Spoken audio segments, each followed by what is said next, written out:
Hello, everyone. We're here from the Studio Visit, which is a weblog site started by Isabel Manella. She is the founder. And what we do is we document artists in their studio setting so that you could learn a lot more about their work, about their process, and what motivates them. Today, we have with us Will Watson. Will Watson hails from Indiana, and he received his MFA from MICA, and he's a practicing artist here in the DMV. Hi, Will. How you doing? I'm good. I'm good. Just trying to make sure my camera is okay. How you doing today? Pretty good. And we have Serena. She is my intern from George Mason University with us. So we're happy that she's joined our team to help us make these videos. Yeah, it's my honor. So, Will, why did you become an artist?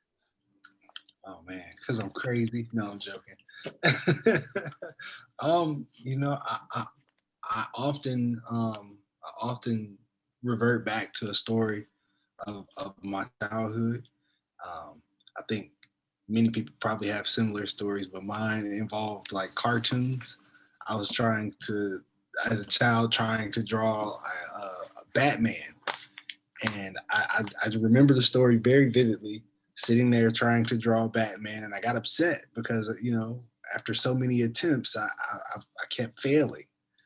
Um, and then I remember my grandmother kind of being really motherly and boy, what's wrong with you? Uh, and eventually she calmed me down and she sat me back down, and we drew Batman together, and probably from that moment, it really sparked something in me, and I just been creating and drawing ever since. Okay. And are there any artists or mentors who influenced your art and your art career? Oh yeah, Like to share with us? absolutely. There, yeah. Like growing up, I was always heavily influenced by my visual art teachers who I'd have growing up, until I was really able to start researching and learning a lot of other artists on my own, and then having the opportunity to move out this to the East Coast, and then a lot of those people who were in some of these books that I would see or on certain websites I would look up.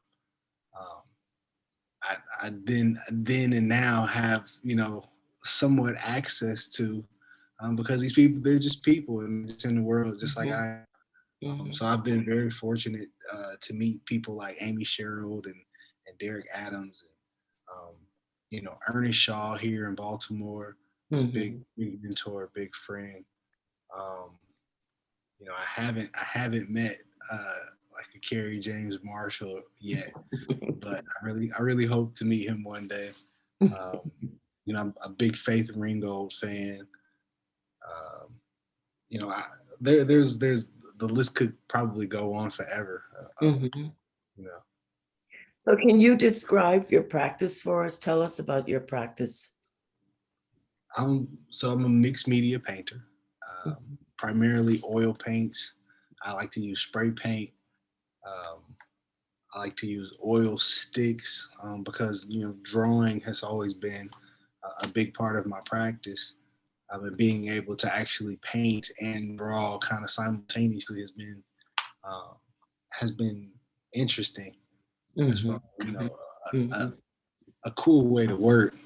Um, yeah. So you're an artist and you describe yourself as an activist. How do you integrate activism into your practice? It's a great question. I think the activist thing kind of just happened.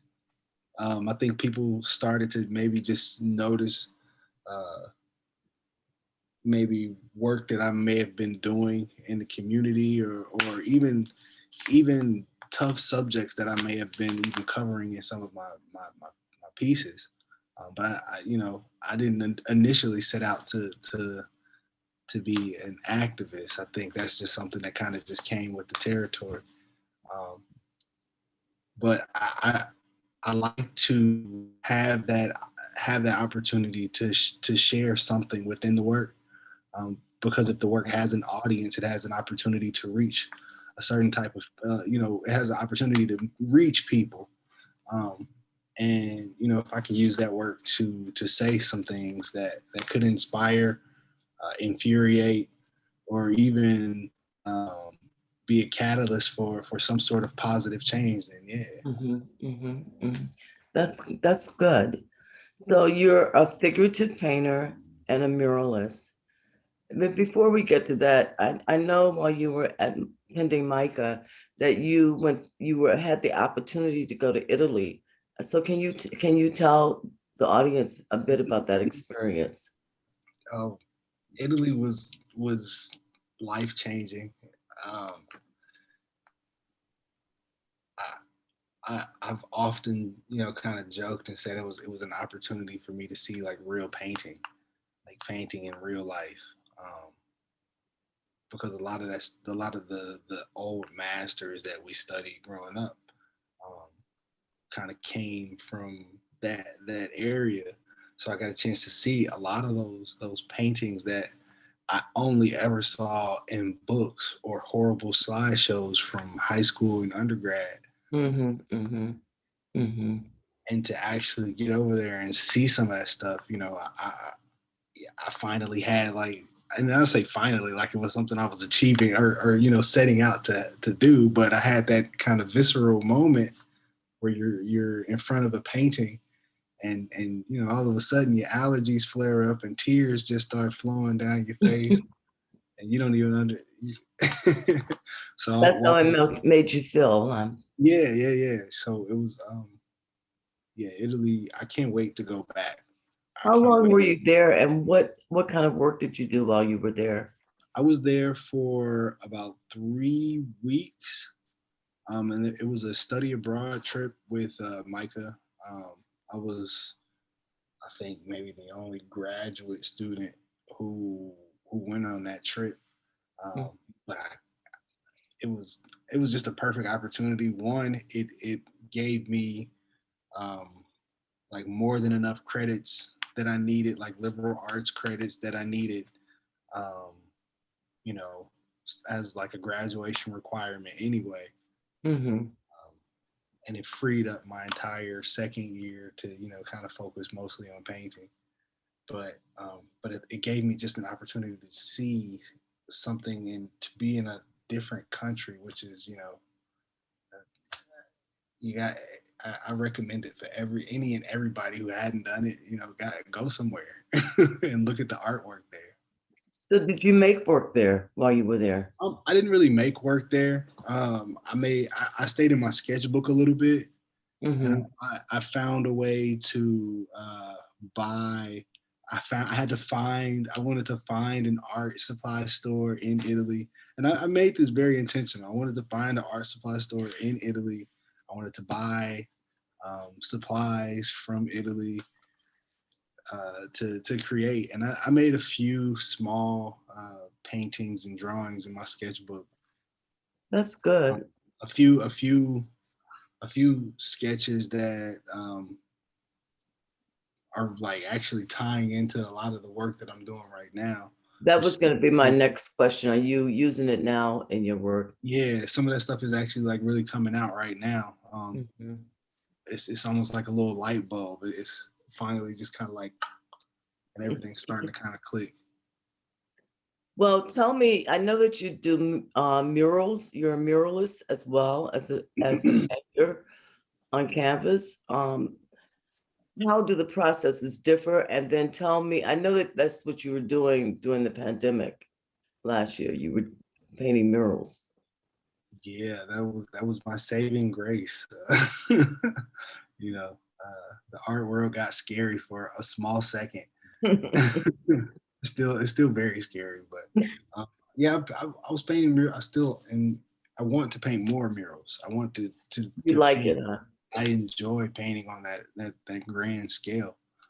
Um, yeah, just to paint that large is really liberating, and you know I think, yeah, projecting certain projecting images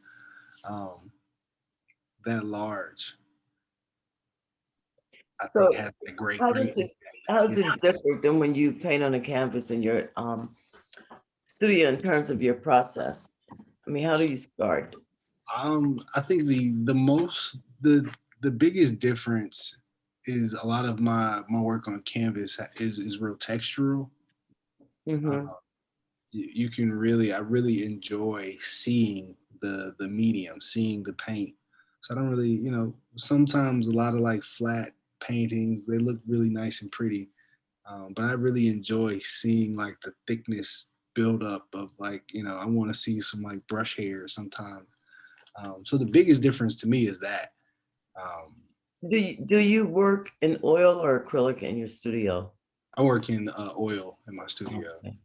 Yeah, Yeah, yeah, it's a hard medium to top, when you go to other things. yeah. Once you start going using oil, it's really difficult to kind of go back. I have desires to kind of go back to using acrylic, but oil just, it gives me everything that I need as far as the visual. Visually, it gives me everything I need, and it's uh, I enjoy just the way that I can work with the medium. I think that the color hues in oil are much richer than acrylic. That's what I find Absolutely, personally. yeah. So, you were quoted in 2011 in an Okay. article. You were sick of the art world and began to see art as a hobby. Why did you feel that way? I And went what to brought you back I went to a to your really art? white I went to a really white undergraduate institution. Like it was just like, man. I went to the Heron School of Art and Design in Indianapolis, Indiana. I didn't necessarily have like the greatest experience at that school. Um, Okay. I learned I learned I learned more outside of that school. Um, Not to say that it was a bad school, Mhm. but I think I just learned more about myself and about my practice outside of that space. Um, I, I didn't really get much out of that experience. Interesting. How long were you there? Oh, I did that victory lap, and I did 5 years in undergrad. It made it sound like a bid. That made it sound like a jail sentence. I did 5 hard years in undergrad. No. And so why did you make this statement? And it was because of that? Yeah, after a while, my morale for creativity kind of was low. So I just kind of just saw it as something to do for a while. Uh, and then, I started to get a lot more projects, and um, unintentionally, I started, being asked to be in shows. And then, once you kind of get bit with that bug, I'm like, Mhm. oh, I like that. I want to do more of this. I like this. This is interesting. But when did you move to the East Coast? Because I met you at a Howard University basketball game. When did you move here? Yeah, And what got you here? I moved in 2014. And Okay. really, I just knew that if I wanted to really excel, or if I wanted to really advance my career as an artist, that I would have to leave Indianapolis and go surround myself in an area uh, that that is that's a dominant thing. So I wanted to be in the East Coast, close to New York, close to DC, close to Philadelphia. I had no idea Baltimore would be as cool as it is. Mhm. So like, yeah, I'm here. You received a position, you used to work at Goodwill Education Initiatives after graduation, Yeah. and you worked at the Excel Center as a life coach. And in 2012, you decided to leave and pursue a career as a visual artist. And after a year, you pursued it as a career in art full time. So that would put you almost here at that point in time, then, right? Yeah. And so you've already told us. So was it hard to come back to art after you walked away from it for a minute? No, no. It wasn't hard to come back at all. Because I think I came back to it without the like pressure of being at school and being judged. You know, Okay, I see. a lot of that time, a lot of that, you know, was like critique. Critique. You wouldn't be looking for some like profound thing to be said during critique that could, you know, that could really advance my you know, could really help me become a better artist. And I was just getting things like, oh, I like the colors. And I hear a whole lot from young artists and graduate students about critique. you It's know, not so always that pleasant. was all undergrad. That was all undergrad. Oh, I Mm. like the colors. So in undergrad, that was something that I focused a lot on was color because everybody said they liked it. So, Well, um, then you'd be surprised. Well, there are a lot of people that can't deal with color. I've had artists tell me that color frightens them. It's very yeah, interesting. I had a couple students tell me that before. It made me laugh a little bit. What made you decide to go into the MFA program at Maryland Institute College of Art?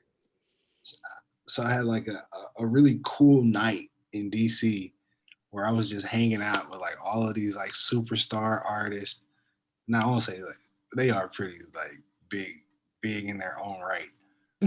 But in at that time they were like huge to me because again, I'm from Indiana and a lot of these people I've only seen on the internet or in books uh, or on horrible slideshows. So I'm now in this, you know, I'm in Busboys and Poets having dinner with like, you know, some artists that I really look up to. And Mhm. they're all going around sharing their MFA stories and I'm kind of sitting back like They're like, what about you, Will? I'm like, oh, I'm not MFA, what is that? I don't want to do that. And they kind of encouraged me that night. They said, you know, it would only help you. Right. You I agree. you know, at that point I was starting to like build some momentum for myself as far Mhm. as becoming a working artist, um, or like working as, you know, and trying to get into shows and stuff like that. So I was building a little bit more momentum, but I found myself hitting like a glass ceiling, as you say, when certain applications and contests or what have you would be looking for MFA candidates. So you know, after I kind of realized that out too, all right, you know, you guys are right. So I just started looking up a few schools. I got denied. Uh, I got denied by some pretty funny schools, um, and I accepted to Micah. So I was like super grateful. Yeah, I watched your work change, while you were at Micah, because I saw your work when you got here, and you were working all the time. And then I saw your work change after you got out of Micah. It was really very, very strong. It's really nice. So tell me, how is COVID affecting your creativity? So it's like COVID is taking like anything that isn't my creativity, and it's like you know, it's like trapping it in a closet somewhere, and it's just allowing me to just like, you know, it's allowing me to like run around the house with my parents gone or something like that. Like I'm having a good time being able to be in my studio as much as And do your I work, am, right?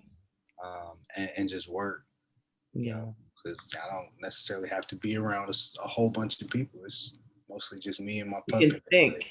Yeah. You can think. Um, so I know that your art, it focuses on some social problems. Is there any other theme you always express in your work? And then show us around your studio after you answer that question. Absolutely. So I do tackle a lot of social issues sometimes. However, I think something that's uh, maybe kind of glossed over, maybe, is that uh, there is a very interesting duality and contrast of joy and pain in my work. Okay.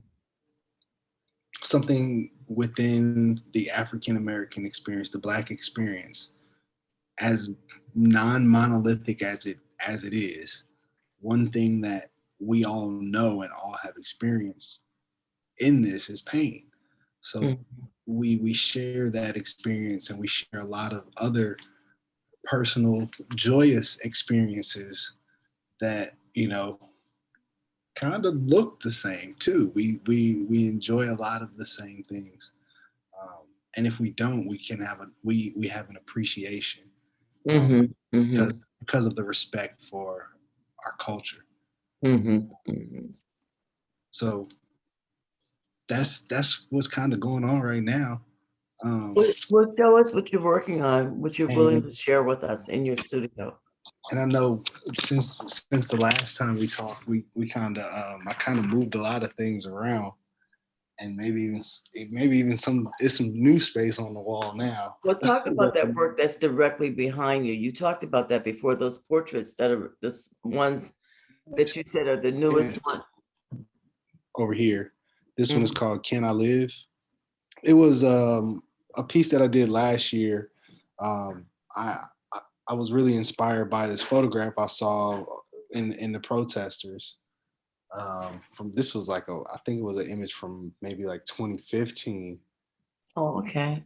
Um, and then I just took that image and I kind of just I kind of have like Photoshop in my mind sometimes, and I changed a lot. So, and one of the things that you can't really see in the screen, but faintly in the background, it reads "Can I live?" in spray paint, Okay, okay, uh, yeah, I can't see almost that. similar to like the spray paint that you would see um, if you were down there at those protests on like Okay, on like wooden signs or windows and such like that. okay. Um, this painting right here is really more moving more into like the joyous side of things. However, the darkness all around can still kind of mess with people's head. Um, it can, and I know it, so like I don't deny it anymore. Okay. But this one's really more focused on um, the gesture, the Mhm, countenance of the individual, mhm. um, the motion, uh, and kind of like what that pose reads and what it says to the world. Um, so that painting is called New Blue Shoes. I finished that earlier this year. Okay. Um, these are a couple older pieces. This one is probably the newest. I really like that, Will. The newest portrait that I finished. I'm beginning a profile series where Mhm. I'm taking photographs of individuals profile, almost very similar to a police mugshot. And that's really all I'm gonna say about that one right now. I'm still developing the language, but as I can try to get close to it, that's that texture that I was really talking about. Mhm, mhm. Because I really enjoy seeing just like seeing the paint. Over here by the couch, this is kind of like my basketball section.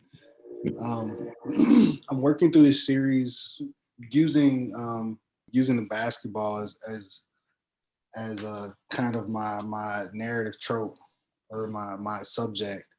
Okay. Tackling really thinking about really getting over the loss of like black male mentors or role models, and Okay. the trauma, just trying to process all of that. I haven't really developed the language around it When did you too much. start this? I started this last year, after the At the passing. Kobe's death? Yeah, Okay. yeah. So I started with that one right here, this gold one, Mm-hmm, mm-hmm. and it says flat upside down. Okay, It's kind of that's to speak to, like failed dreams, really. okay, Think about a flat basketball, you're not really getting very far with that. okay, okay. um, so the this is a part of, kind of like my everyday life series, along with this one and a few others. And this one kind of just arrived from a sketch of a father and son that I did on the MTA on the bus. This is probably like my newest kind of series, beginning part of the series that I'm working on. You need to talk to me about why there are no features, why there are no eyes or. Oh yeah, on some of these images, I've opted out of um, using the face because I don't want the viewer to, I don't want the concern to be who these people are. Because a lot of times we do that. We look at faces and we say, well, who is this person? Mm-hmm, mm-hmm. By removing their identity kind of completely, or their face, parts of their identity, you really only get a chance to focus on what they're doing. Okay.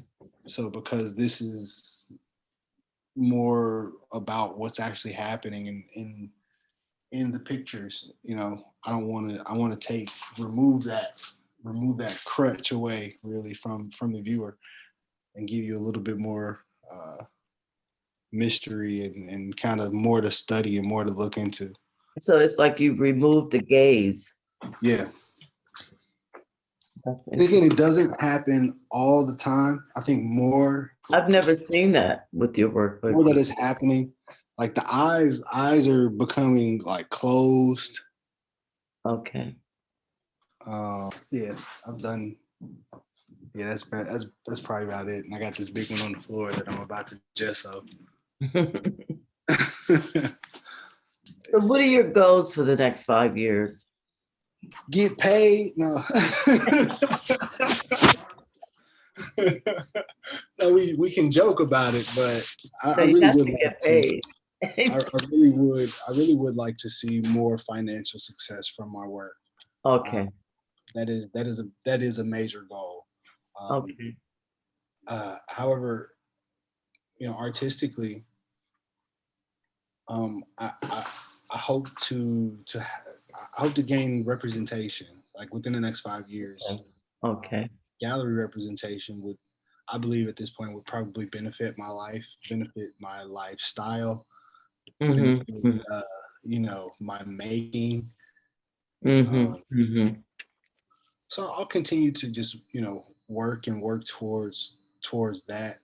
I also want to continue to compile and document my work and really Good. make it more accessible to everyone by making some books. Um, How many murals have you done so far? Not that many, not that many. I think there may be a lot more opportunities for that. I'm looking forward to it. I'm Mm-hmm, really looking mm-hmm, forward to it. My goal really is I want to be in a place in my career where I don't have to apply to things, mm-hmm, mm-hmm, and people can just say, "Hey, Will, are you free? Can you paint this mural?" Or that would be another kind of amazing moment in my career, is when this application season that I'm in right now is all null and void. mm-hmm. So is there anything you'd like to leave us with about um, your practice, about your studio, about you? Something that just happened kind of cool today. It just came in the mail. I'm featured in this Artist of Maryland visual art book. Okay, that's exciting. It's really Congratulations. exciting. Thank you.